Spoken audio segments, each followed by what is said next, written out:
Good morning, everybody. I'm Ayana Carroll, a leadership development coach.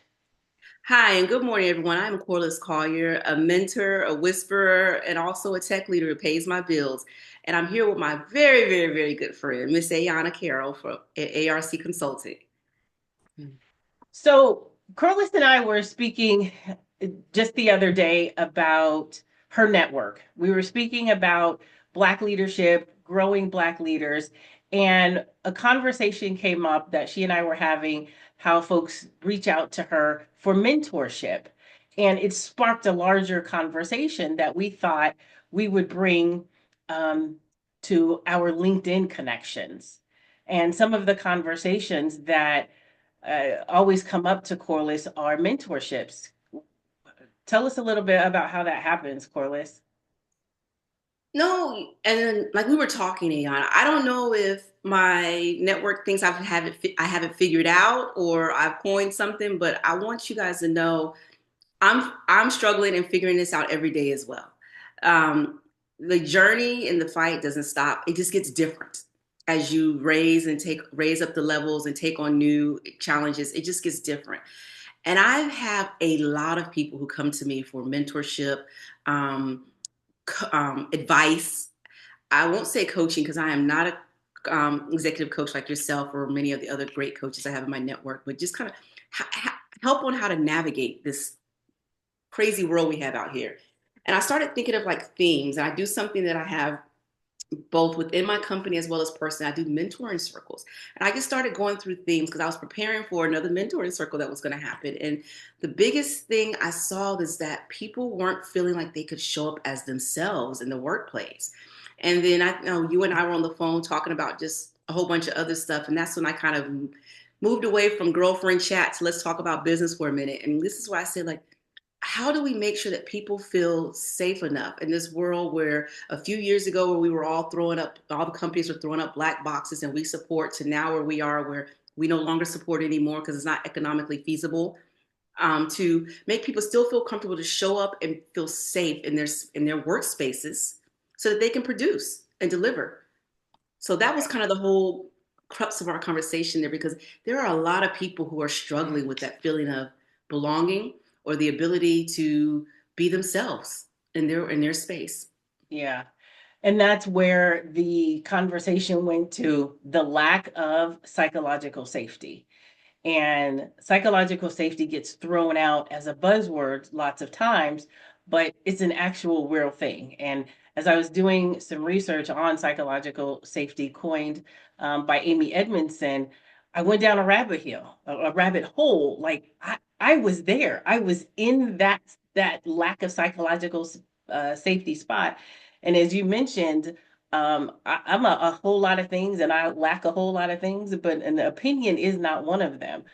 But when I was in the corporate space, I would suppress all of my opinions and I would be exhausted and I would not do all of the things that I wouldn't show up the way I would because I was not in a psychologically safe space. I didn't feel comfortable with raising my hand to challenge something or to offer advice or to sit in on a project because it wasn't a place that I felt like I could do that without being laughed at or harmed or punished or whatever. So I went into self-silencing, and it's an issue that is especially how some Black professionals feel in their workspace.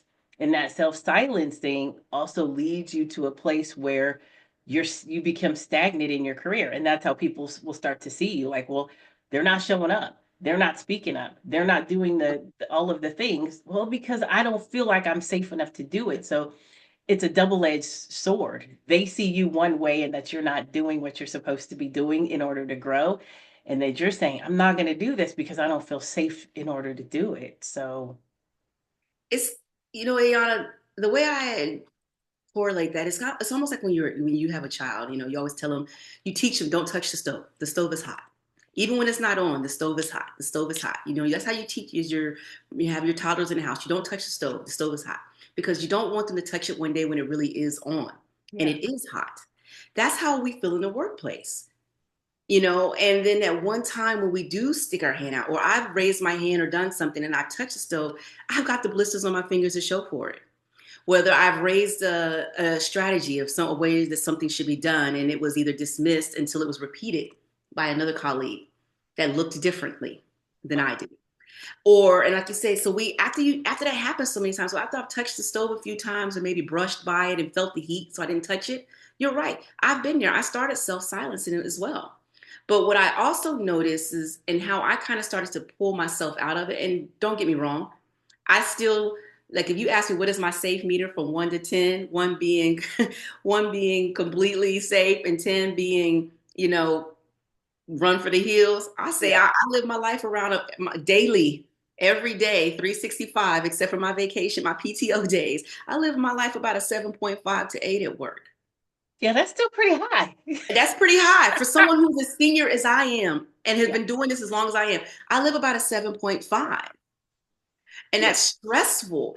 But then the thing is, so lately as I've been preparing, like I said, I was talking to like two different mentoring circles. They're both about 20 people. I had to think about to myself, when was the last time I felt fully safe? And it hit me. It hit me as you and I were preparing for this conversation. It hit me this week. I was traveling for work, like I do by about 70, 80% of the time. I shot up in the hotel bed in the middle of the night. I know the people in the room next to me probably thought I was crazy. I haven't felt completely safe since I was an undergraduate. And it may be because the school I went to for undergraduate, where they enveloped you as a Black woman. Yep.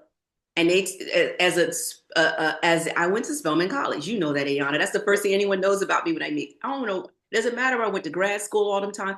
Where did I go to school? That's my school, That's my school. And they enveloped me as a Black woman, prepared me for this world, but still, they put you out here in this world. You don't feel safe when you show up. Yeah. But the thing that is stopping not just you or myself, like you said, you did many, many, many, many years in corporate America. You reached the echelons, the C-suite in corporate America, where many people are trying to go, and you're saying you still didn't feel safe. So Yeah. how do we help those people, the next echelon, the next group of people who we're trying to usher in there, feel safe as they're in those spaces? And it's just, how do you identify? And I think that's the biggest hurdle is being able to identify when you're in a space where you don't feel safe. And I think it didn't hit me until I was working with my coach. And it was like, you were constantly exhausted from work. The simplest thing as replying to an email that anybody else would get, Ayana, like they get it at 1 o'clock and fire a reply off by 1:05. I would reread this email so many times and rewrite it. It could be a simple email like, yes, I think we should go forward with the plan because of bullet point 1, 2, and 3. Right. But that email would get read so many times and reviewed and recorrected. And I would bring in the whole committee of my board of directors that I talk about. Y'all read this email. Does it make sense? Does it have a tone in it? Exactly. Exactly. The And tone. it's Exactly. tone, because as a Black woman, psychological safety in the corporate America as well, not even corporate period. As a Black woman, I carry the burden of being a woman. So think of sexism and racism. Yep. That's a lot of isms. That's a lot of isms. That's a lot of That's a isms. lot And of then once isms. you start creeping in age, but I stopped at 27. I'm only 27. But you start getting into some ageism in there as Ageism. well. So that's a Yeah. lot of isms that I carry every day just when I get up, get in the shower, and get dressed to go show up at work. So Yeah. psychological safety, that's something that creeps up on people in their careers, and you don't realize that it's on your back. You don't realize it. And that's what I said. I didn't realize that I was in it. I did not realize it. One of our other friends um, had, Corliss and I share a couple of friends, and one of our other friends, we were talking one day, and had a lot of tension in my shoulder. I remember this like it was yesterday. I had a lot of tension in my shoulder, and I was just carrying it. And I don't go to the spa to get massages. It's not my jam.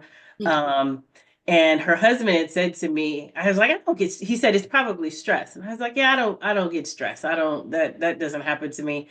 Cause I didn't recognize that I was actually tense and stressed and all of the other things. And then it wouldn't go away, wouldn't go away. And I just felt like I literally had someone pushing down on my shoulders. So I did go get a massage, and it was a relief. And it was in that moment that I started to think something is wrong.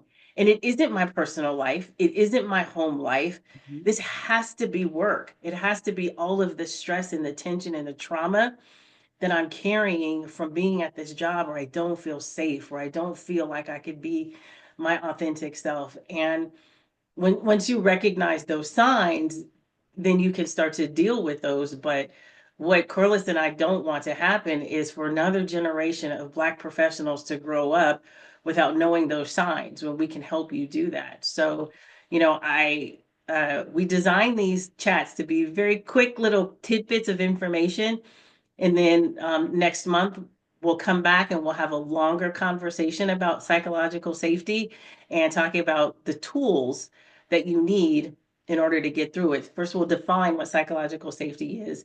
And then I think we give them the tools to help them work through some of the issues that they could be carrying on them. So before we end this call, I want a call to action, and I want people to think about what would you do differently if you knew what would you do differently tomorrow if you knew that you were in a safe space?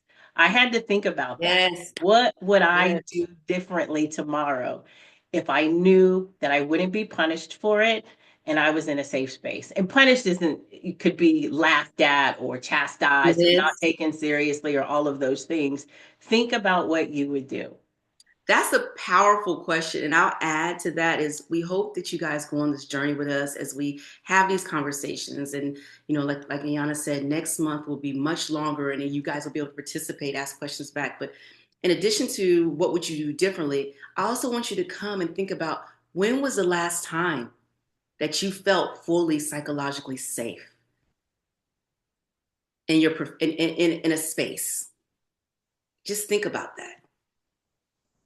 All right, Quillis, thank you so much. I Thank am you, Ayana. I excited love to talking to you go all on the this. time. I know, and I'm excited to go on this journey, and hopefully, we can bring some people along with us and help them create all of the spaces that they need to grow and thrive and be impactful leaders.